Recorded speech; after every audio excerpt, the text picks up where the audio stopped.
शहर हैदराबाद के मज़ाफ़ात मेडचिल में आज शाम फायरिंग का वाक़या पेश आया। पोचारम में सोनू सिंह नामी शख्स पर एक शख्स ने गोली चलाई और मौके से फ़रार हो गया।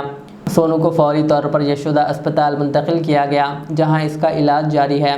वाक़े की खबर मिलते ही बीजेपी के रियासती सदर रामचंद्र राव और MP इटेला राजेंद्र अस्पताल पहुँचे और ज़ेरे इलाज सोनू की इयादत की।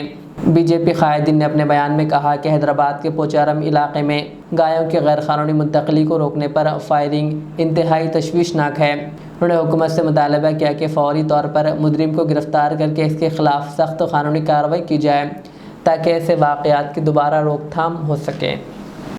దేశంలో రాష్ట్రంలో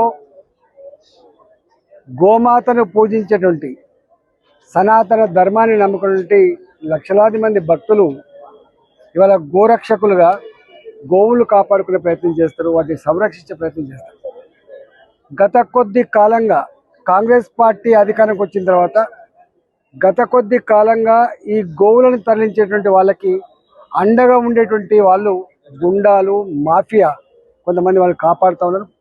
అనేక సార్లు ఈ గుండాలు ఈ గోవులని తరలించేటువంటి వాళ్ళకి అండగా ఉండేటువంటి వాళ్ళు, మరీ ముఖ్యంగా ఎంఐఎం సంబంధించిన వాళ్ళు అనేక సార్లు ఘర్షణ జరిగినాయి. కాళ్ళతో గుద్దిండ్రు, కార్లను కాళ్ళ మీద ఎక్కించుకుంటూ పోయిండ్రు. ఆపుతున్న క్రమంలో అనేక రకాల హింస జరిగింది. ఇవాళ దాని పరాకాష్ట ఇబ్రహీం అనేటువంటి వ్యక్తి స్వయంగా ఓల్సిడింజల్ కారులో వచ్చి ప్రశాంత్ని పిలుచుకొచ్చి ఇలా ఫైర్ చేసి చంపే ప్రయత్నం చేసిందంటే ఇవాళ ఈ ప్రభుత్వం ఎటువైపు ఆలోచిస్తుందో మనకు అర్థం కావాలి. ఈ ప్రభుత్వం సంపూర్ణ బాధ్యత తీసుకోవాల్సి వస్తుందని చెప్పి హెచ్చరిస్తూ ఉన్నాం. ఈ సంఘటనలు కనుక పునరావృతం కాకుండా ఉండాలంటే ఎవడైతే దీంట్లో భాగస్వాములు అయినరో తక్షణమే అరెస్ట్ చేయాలి, తక్షణమే పనిష్మెంట్ చేయాలని చెప్పి మేము డిమాండ్ చేస్తా ఉన్నాం.